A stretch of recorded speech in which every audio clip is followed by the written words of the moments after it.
Good afternoon. Um, so I was both honored and horrified to be asked to speak today, in part because I wondered really what I could say that would be of use to you all. I don't think I have greater respect for any group of people, any more respect. What did I just say? Greater respect for a group of people who've been working on a particular issue than I do those who've been working on food systems. You've done amazing work and set the bar very high and really offer a model for the rest of the country. Vermont Works for Women, for those of you who don't know, we're a 25-year-old organization. We offer education and training programs for women and girls that really aim to open their eyes to a big world and prepare them for economic independence as they grow older. So there are really two things I wanted to talk about, and the film really is provided a great intro. Yes, sir. Okay. Thank you. All right. So the first thing is that plans can be really overrated. My father was a big planner.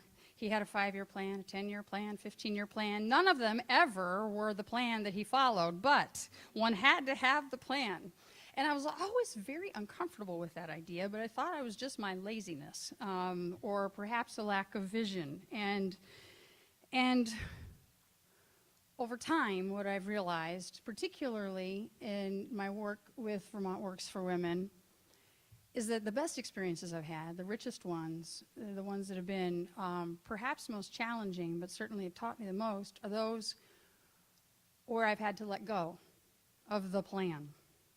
So, for example, when I married a Todd and 5 years later realized that Todd should have been a Tina, that required a change of plan.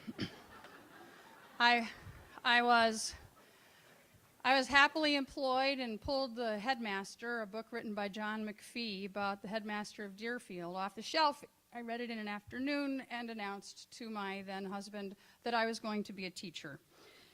In my teaching, when I was an 8th grade teacher, I came into the classroom pretty early on in my career. I mean, it was my very first year, and my entire classroom was under the tables.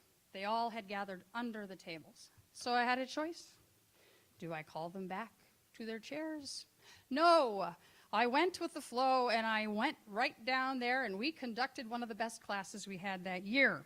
Switching gears, what it taught me, and it's a small event, but what it taught me really was switching gears can sometimes result in something better than you'd imagined.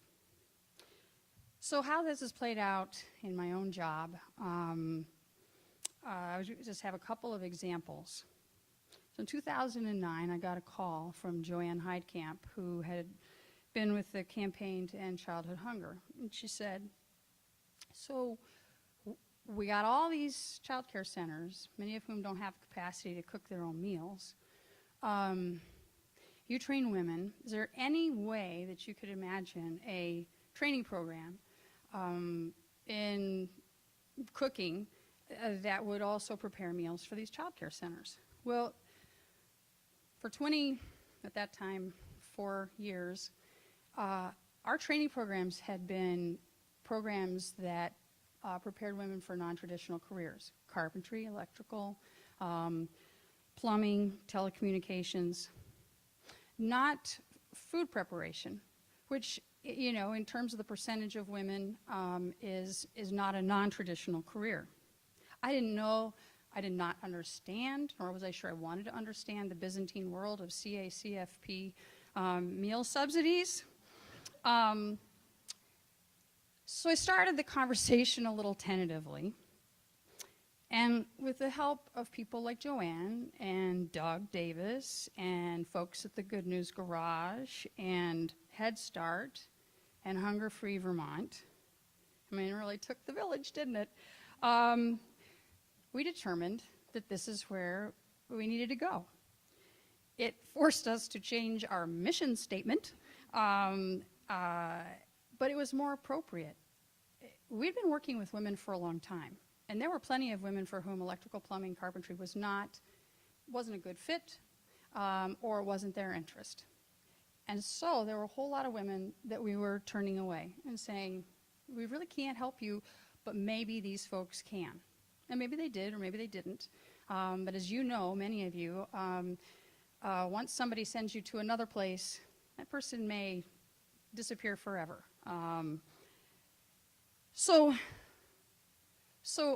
We were schooled, got some good training and support from the village, and then launched what we call Fresh Food, which now serves over 60,000 meals a year to child care centers in Chittenden County. And we got a 78% placement rate of our graduates from the program. And these are women mostly who have no history of successful employment, folks who have really struggled to put various pieces of their lives together. I'm incredibly grateful for the opportunity to see something different, to see a new possibility. But it really did take a phone call from somebody to help me to see that differently. So fast forward a couple years to 2011, we'd received a grant from the Vermont Women's Fund, which had a particular interest in girls 15 to 25 years of age. And the question was, what did they need to be better prepared for their transition to adulthood? And we decided that, well, you know, most of our experience was with middle school girls, so we needed to spend some time listening to older girls talk about their experiences. So we held 9 listening sessions, we administered 143 surveys to young women, and this is what we heard. I don't know anything about personal finance. I don't know how to balance a checkbook. I don't know how to pay my taxes. I don't know how to cook. I don't know how to shop for a car. 2, my best friends are boys.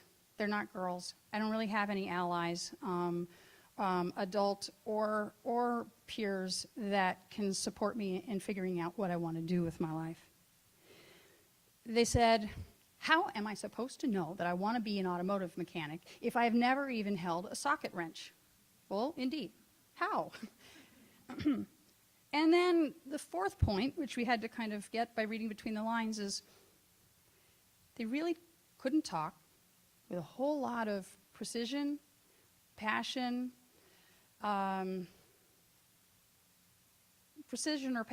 about experiences that had really engaged them, that had absorbed them, and helped them to figure out that's what they wanted from work. So I got the preliminary summary of these listening sessions, and it was really depressing to me. The themes were absolutely consistent. In every single listening session, these 4 themes kept coming up. We've been working in this field for 25 years. Well, this is an indictment of our work, perhaps. You know, and I started to think about the fact that I guess a new stat came out in the middle of the year that said it'll be 45 years till we close the wage gap between men and women. 45 years? Are we content with that? Is that really what we want for our daughters and their daughters? So anything that we could do as an organization to address the needs that these young women articulated was going to be nibbling at the edges. We could reach 30 kids here, 20 kids there. There's handfuls.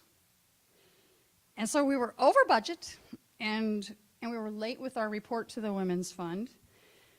But we decided that what was to have been an internal report to guide our own programming was something we wanted to share with a broader audience.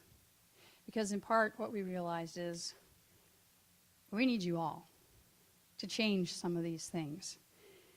And so we made revisions to the report. We put it in the context of national research so that we could substantiate that what we were talking about wasn't specific to a small subset of girls, but in fact was reflected in the general population.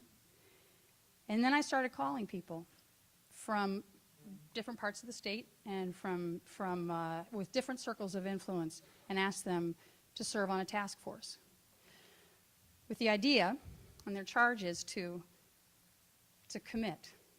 What are they going to commit in 6 months' time to changing the trends that we documented in our report?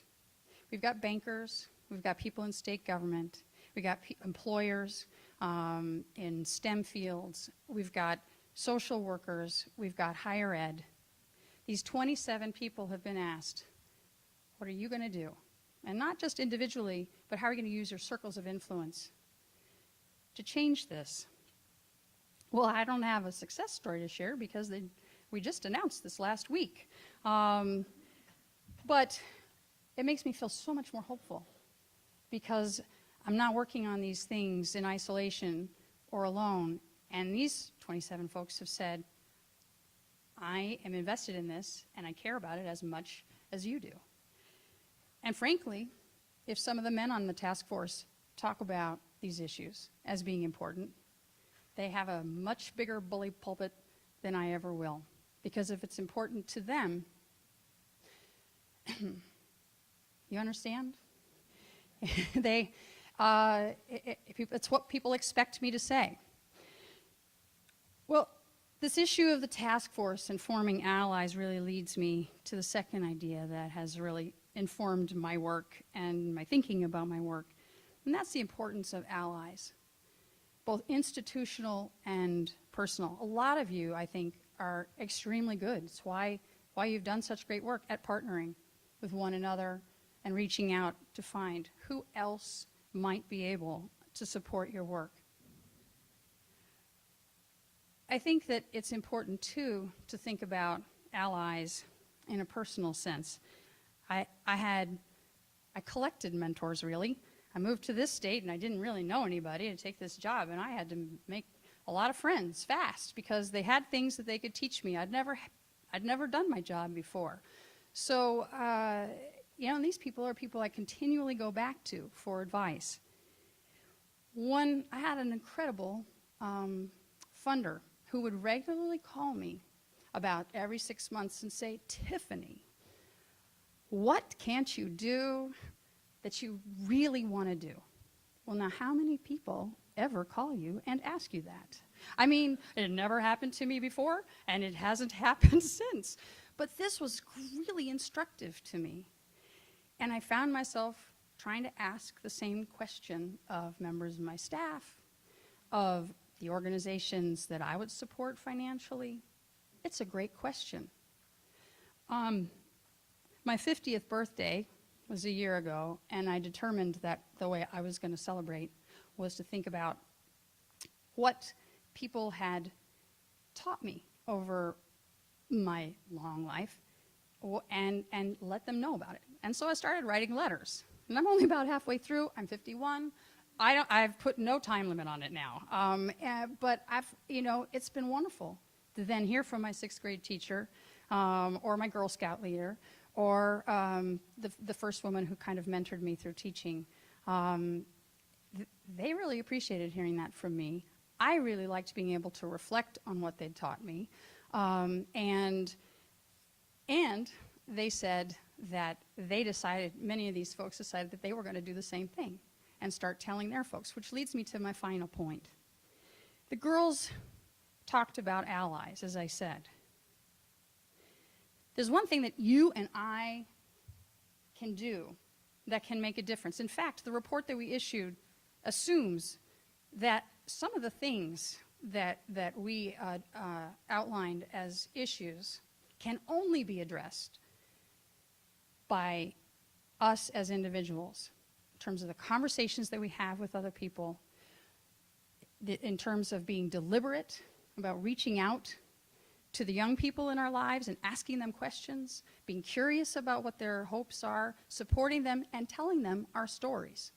We sponsored an exhibit, 29 women in the state of Vermont who were exemplary in their fields. what I heard from them is nobody has asked me my story. Well, start telling your story, because you have stories to share that can really be instructive to all of us.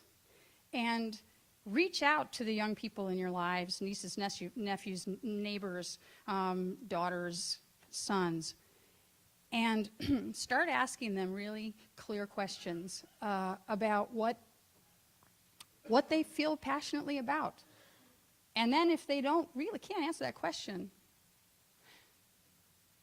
then offer opportunities for them to really explore their interests. I have run out of time, but and this particular point is, I didn't make all that well. I really wanted to fire you up so that, and maybe it's afternoon, and I just didn't choose quite the right words. But I hope some of you will go to our website and download the report, look at it, talk about it with people around you in your circles, and think about what you could do to help shift the trends that these girls talk to us about. Anyway, thank you very much.